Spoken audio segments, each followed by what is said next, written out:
¿Qué onda, bandita de YouTube? ¿Cómo están? Yo estoy súper bien con este nuevo proyecto. Sé que este canal es muy nuevo, igual nadie me conoce, pero yo estoy súper feliz. En esta ocasión les quiero traer a ustedes otro audiolibro, como ya les comenté, que están en mi página de iBooks. Ahí yo voy subiendo pues estos tipo podcasts que bueno, en realidad son audiolibros en el que pues me pongo a leer por primera vez un libro, este, que en este caso es el origen de la familia, la propiedad privada y el Estado. Es muy interesante cómo se relacionan estos tres términos que tienen que ver también con la familia y la propiedad privada, que vaya, nacieron conjuntas, ¿no? Entonces, pues en este video les voy a hacer solamente un resumen y tampoco es que yo en estos videos haga notas ni haga nada, o sea, yo hago los audiolibros leyéndolos por primera vez y una vez que los acabo traigo estos videos a ustedes con lo que leí. No estoy haciendo ninguna reseña super seria ni ningún resumen pues académico, nada en lo absoluto. Si ustedes quieren saber a grandísimos rasgos qué sucede en este libro, quédense conmigo en el video. Y si ustedes les pica la curiosidad y quieren sumergirse en esta lectura, de verdad que yo pues nada les puedo recomendar mejor que pues ir al link que les voy a dejar aquí abajo de mi audiolibro, en el que pues ustedes haciendo el quehacer o mientras se transportan a la escuela o el trabajo o pues en estos tiempos de ocio que ya saben, en la cuarentena a veces ya no sabemos qué consumir, ya nos cansamos de lo mismo, entonces queremos un poco cambiar el mood. Entonces pues bueno, esta es la opción perfecta para que no solo pues estén escuchando algo entretenido, sino que pues también aprendamos un poco, ¿no?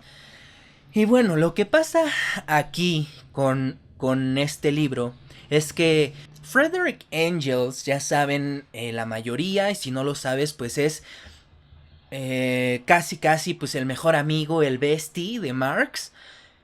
Y juntos trabajaron teorías y cuestiones sociales que ellos estaban presenciando en su momento. Entonces, este libro fue escrito en 1840, en 1884. Y para estos tiempos ya había sido escrito El Capital y otras obras. De hecho, Marx ya estaba muerto. Y lo que hizo Frederick fue terminar esta obra, que analiza otra obra de un pues colega de ellos, que se llama o se llamaba Lewis H. Morgan. Esta persona escribe acerca de, o más bien hace un trazado de la evolución en la constitución social. Lo que ahora llamamos familia en realidad no existió siempre, ¿no? Entonces son constituciones organizativas que se van dando a través de la formación de las sociedades. Entonces, bueno, lo que hicieron Marx y Engels fue analizar estos escritos de Lewis H. Morgan para agregar lo que ellos estaban amasando. Y entonces cuando muere Marx, Friedrich Engels continúa esta obra con anotaciones de Marx y basándose igual en el escrito de Lewis H. Morgan. El capítulo más largo del escrito es el capítulo que habla sobre la familia, porque precisamente lo primero que nos quieren aclarar es cómo se hacen estas distribuciones sociales, que en su momento, para entenderlo, le llaman comercio sexual. Entonces, el comercio sexual en las primeras formaciones de individuos humanos, que no podemos llamar civilización, aquí hacen una gran diferencia, que la civilización empieza cuando ya existe el Estado. Entonces antes de esto tenemos agrupaciones anteriores a la civilización que ya tenían un orden organizativo. Estos órdenes eran matriarcales, o en este sentido tenían un derecho materno. ¿Por qué? Porque En estos tiempos no se podía comprobar ni saber quién era el padre, y no es que ni siquiera se pudiera comprobar, es que en realidad ni siquiera le importaba a la gente saber quién era el padre, sino que lo más evidente es quién era la madre, y bajo este derecho se constituían las familias. Todavía entonces no eran familias ni se conocían de esta manera, pero vamos a llamarle así para entenderlo, ¿no? Entonces, estas familias primitivas en realidad se dirigían bajo el derecho materno, que era el poder o la herencia que se generaba de mujer en mujer. Y asimismo se organizaban las gens. Estas gens son como se le llamaba a las agrupaciones de individuos, pero es que antes, si tu familia ahora es de, bueno, tu mamá, tu papá, tus hermanos, etcétera, tus primos, tus tíos, tus abuelos, esto no existía. Entre toda la generación, todos eran hermanos. Entonces el comercio sexual se llevaba antes entre pues cualquier individuo prácticamente, ¿no? Conforme va avanzando esta evolución, se hace una diferenciación en generaciones, y entonces ya el hermano de la madre ya no puede relacionarse con el hijo o la hija de la madre. Entonces se hace ya una diferenciación del comercio sexual por generaciones. Poco a poco, con este avance, conforme se organizaban las sociedades, ya tampoco cabía relacionar el comercio sexual entre hijos de hermanos de madres, ¿ok? Entonces son tus primos y ya no puede haber comercio sexual entre ellos. Esta diferenciación es muy importante porque entonces empieza a generar la construcción de lo que son las gens, las tribus, que son básicamente bajo la misma jerarquía.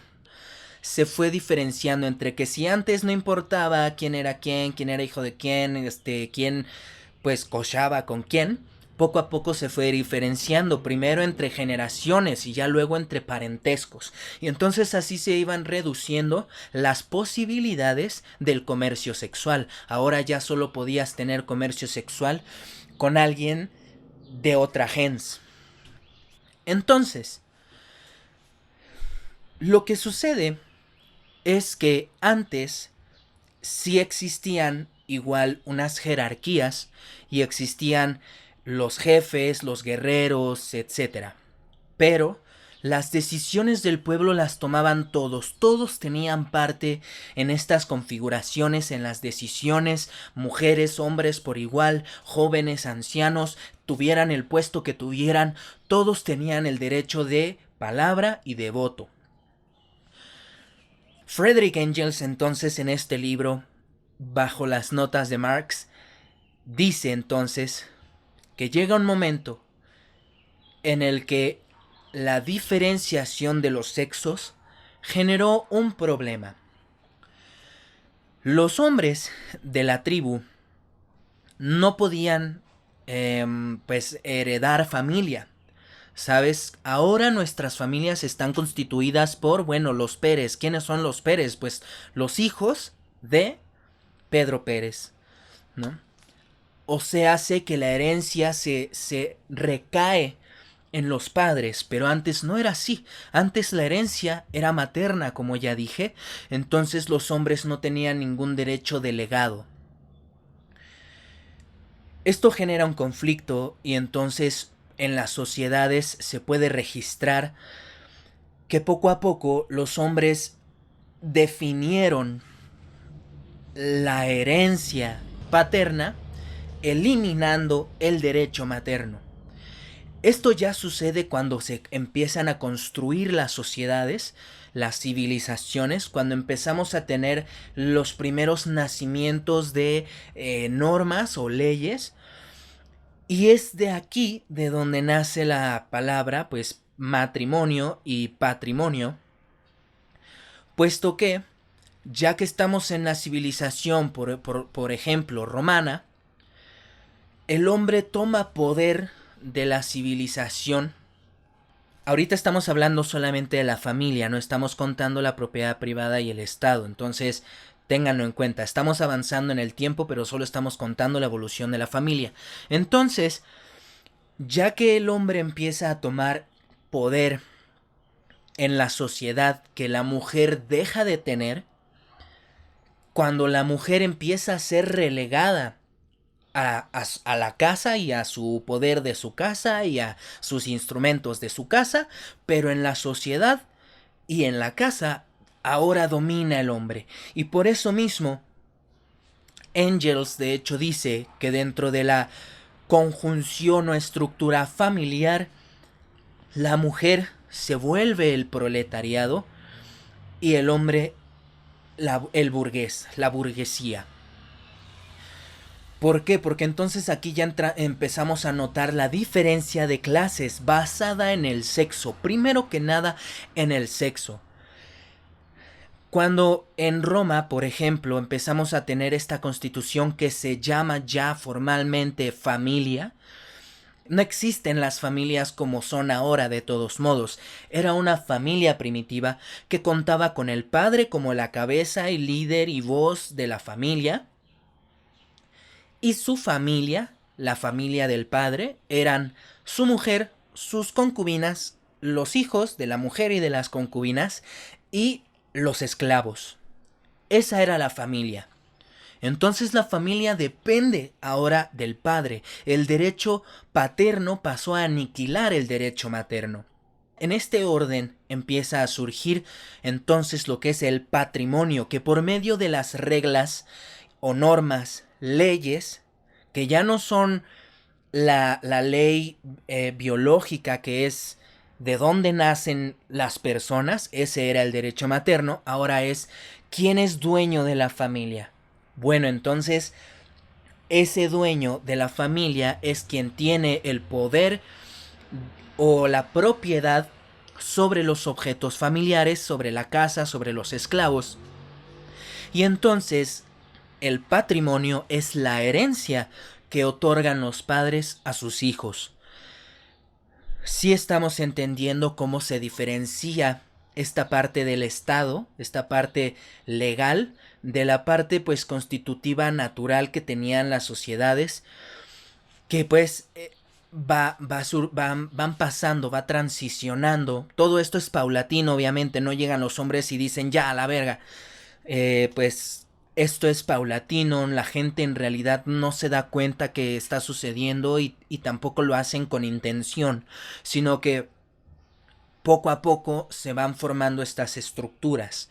Depende también de cada civilización el cómo, pero básicamente tenemos un rastreo y eso es lo que hace Friedrich Engels y Marx y Lewis H. Morgan. Es un rastreo acerca de las civilizaciones para saber cómo fueron constituyéndose y cómo fue evolucionando esa estructura. Y entonces, el matrimonio es eso, es la conjunción de la madre o de la mujer al patrimonio, a la herencia del padre, a la familia del padre y como propiedad del padre. Eso es el matrimonio. Ya tenemos lo que se entiende como familia. El capítulo de la familia es el más largo porque se analizan distintos tipos de civilización, tanto en Europa como me parece que también algunas civilizaciones de Australia, aquí en América, etc. Entonces, analizando distintas civilizaciones es como que se llega a este trazo de la evolución de la estructura familiar. Luego entonces, la constitución de las sociedades que antes, como dije, eran de tribus, de gens, era que la propiedad, la casa de las personas eran pues las únicas, por así decirlo, privadas, eran de la familia, pero todo lo que fuera afuera de la casa era territorio público, de la misma gens. Y había terrenos comunes que no eran una frontera, ¿sabes? No era una línea precisamente, sino que eran campos los que dividían a una gens de otras, que no pertenecían a nadie, que eran libres de ser pastados, etc. Entonces, llega un momento en el que los territorios, por la ampliación de la población, empiezan a tener mucha más importancia. El dominio del suelo empieza a tener mucha más importancia, y es aquí cuando ya estamos hablando de la propiedad privada y tiene obviamente toda la relación con la familia. Esto lo podemos entender también porque en las civilizaciones anteriores la población era el lugar de la gente y afuera la selva era el lugar de nadie. Entonces la mujer tenía la propiedad y el hombre tenía su fuerza y solo su fuerza, porque él era el dueño de lo que se hacía afuera, mas no era dueño de la afuera. Sin embargo, la mujer sí era dueña de lo que se hacía dentro de la casa y de la casa. Entonces, esto se puede comparar como decir, pues había un equilibrio de poderes, cada quien tenía sus tareas, cada quien era el dueño indiscutible de sus habilidades y herramientas. Pero cuando empieza a haber esta extensión de territorio por la población, pero también por el control de los recursos, es cuando empieza el hombre a tener una fuerza mayor, mayoritariamente social, más allá de la confirmación o conformación de la familia. Y es entonces cuando el hombre sobrepasa la fuerza de la mujer y ya no están en un punto igual, sino que el hombre, como se vuelve dueño de lo que caza y de lo que obtiene y de las materias que trae, entonces empieza a tener un poder mayor sobre lo que se hace en la casa también. Esto diferencia a las propiedades, porque entonces el ganado, como primer línea de cambio, como primer objeto de cambio, como primer dinero, es parte de tu propiedad entonces. Y gracias al ganado es como se empezaban a medir la riqueza que tenían las personas, ¿no? Y entonces pues de aquí viene todo este cuento que duró pues un chingo, de que bueno, yo le doy 3 vacas por su hija, ¿no? También con la configuración de poderes, precisamente las mujeres van perdiendo el poder o sus capacidades de decisión, mientras el hombre va fortaleciéndose. Entonces aquí se crea la propiedad privada, cuando las delimitaciones del territorio se vuelven más hostiles por el dominio de la guerra.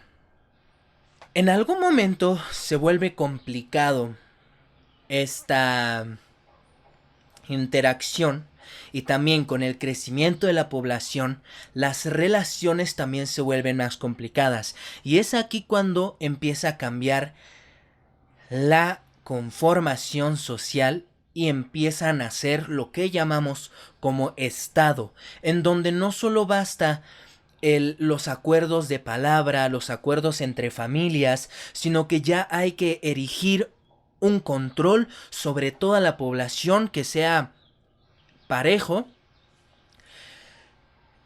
Y entonces se genera esta herramienta del pueblo que nace del mismo pueblo, pero que se va a diferenciar del pueblo porque tiene que controlarlo y no puede ser parte del mismo.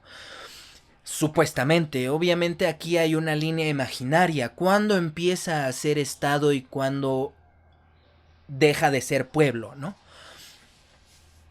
Entonces, con el estado nacen las leyes y el cómo se debe manejar las situaciones. Aquí entonces ya tenemos vestigios de primeros estados. Ponen como ejemplo Atenas, Roma y estas civilizaciones.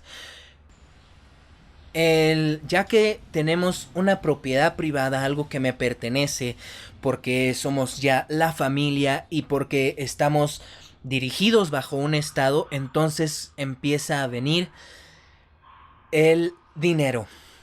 ¿Qué sucede? La producción aumenta, como aumenta la población, la producción aumenta y llega a un punto en el que el arroz, el frijol y el maíz que cultivamos ya no ya no nos es suficiente, más o más bien nos sobra.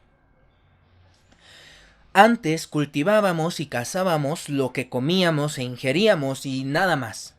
Ahora, como somos tantos que cultivamos y que cazamos y que hacemos vasijas y que hacemos herramientas, pues ya nos sobran un chingo de herramientas, un chingo de vasijas, un chingo de arroz, ya no cabe el arroz en nuestras vasijas, ya tenemos muchas vasijas y ya no necesitamos tantas herramientas y ya, etcétera, ¿no? Entonces empieza a ser un descontrol de todo lo que ha sido producido y entonces aquí es cuando la producción empieza a cambiar las estructuras o las dinámicas de cambio y ya no basta solo el ser medido con vacas.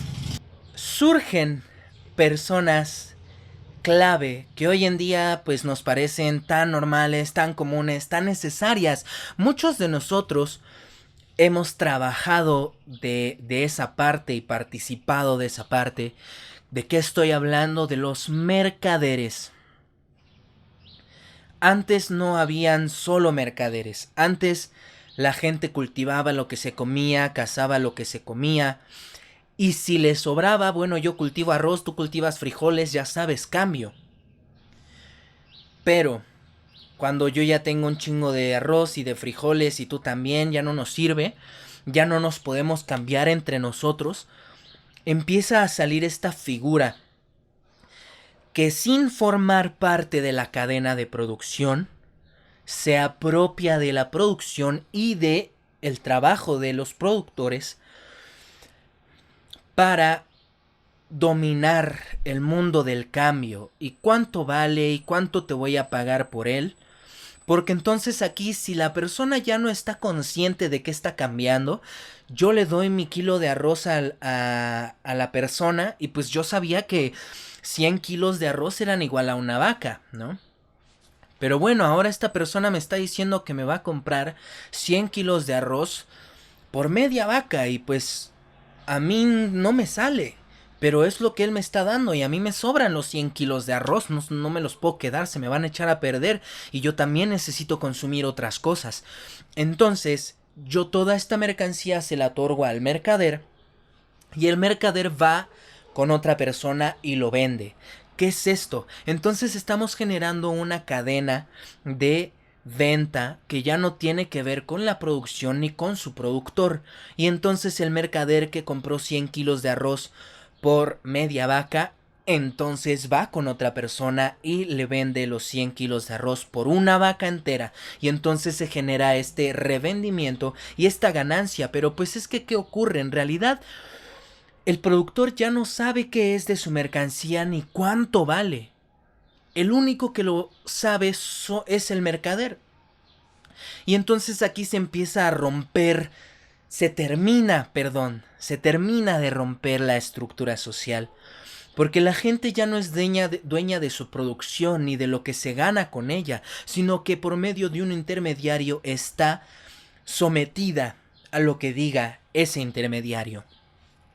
Y entonces los mercaderes igual, de la misma manera, sin saber lo que estaban haciendo, sin saber que iban a obtener este poder, sin saber qué es lo que iban a conseguir con todo este trabajo, ellos se dedicaron a generar un sistema de cambio que pronto llegó al dinero.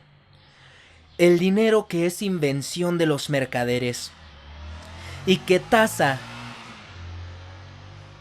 otra moto y creo que son unos pollos y que tasa todas las mercancías. Y ahora el mercader es el que dicta qué vale. Claro que antes eran pesos de oro, de plata, de etcétera. Y se empiezan a acuñar las monedas. Y entonces es cuando se genera toda esta estructura comercial en la que cambiamos nuestros productos por dinero para que esos productos se alejen de nosotros todo lo que se pueda y se vendan como se pueda. Aquí nace la diferencia de riquezas y de clases económicas, Cuando el productor, el campesino, como lo vemos hoy en día, produce su materia por lo menos, por lo apenas necesario o a veces menos que eso, y se la deja en manos del mercader que va a hacer con eso lo que quiera y si quiere lo va a vender al triple, al cuádruple para ganar. ¿Por qué? Pues porque también él considera que necesita él también comer, necesita transportarse y no solo transportarse él, sino toda la mercancía. O sea, empiezan a ver todos estos costos que hay postproducción. La diferencia de clases, como vimos entonces, nace primero sexuada entre hombres y mujeres, luego con la ampliación de la población, y no solo esto, sino que aquí forma un papel clave en la sobrepoblación el esclavismo y el que los esclavos trabajen en la casa, en los cultivos, etcétera. Y entonces ahí ya se generan clases dominantes y dominadas. Y luego aquí se generan clases ricas y clases pobres. Básicamente es esto de lo que se trata el origen de la familia, la propiedad privada y el Estado. Obviamente les repito que estos son solo reseñas, resúmenes, nada formal, todo muy somero, pero creo que es una lectura de verdad muy importante para que entendamos cómo se fueron formando las sociedades, cómo se fueron instaurando las leyes, que con ellas claramente viene con el Estado, las leyes, la cárcel, los policías, etcétera. Con el dinero viene el capital, la acumulación de plusvalía y las crisis económicas, por supuesto. También hay algo muy curioso que señala que es la barbaridad, puesto que llegó un momento en el que la acumulación de riqueza se hizo tan importante, más importante que producir, que el ir a otro pueblo y robarle sus riquezas se veía hasta más honroso y más de honor que el producir tus propios alimentos. De verdad que hay cosas muy, muy impactantes en esta lectura. Yo de verdad en cada capítulo me volaban la cabeza 100 veces. De verdad no podía con tanto, o sea, de leerlo y entender, claro, por eso ahorita es como existimos, ¿no? Les agradezco por haber visto este video. Si les gustó el video, por favor, denle like, compártanlo con sus amigues.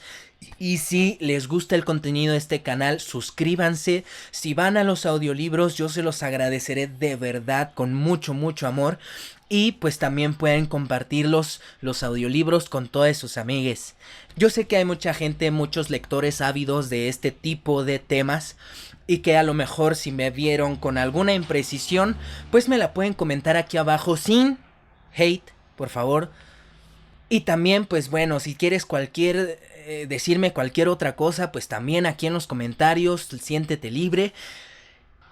Y bueno, el siguiente material que viene en puerta son un especial de audiolibros que voy a sacar de los libros más importantes y más populares de los hermanos Grimm.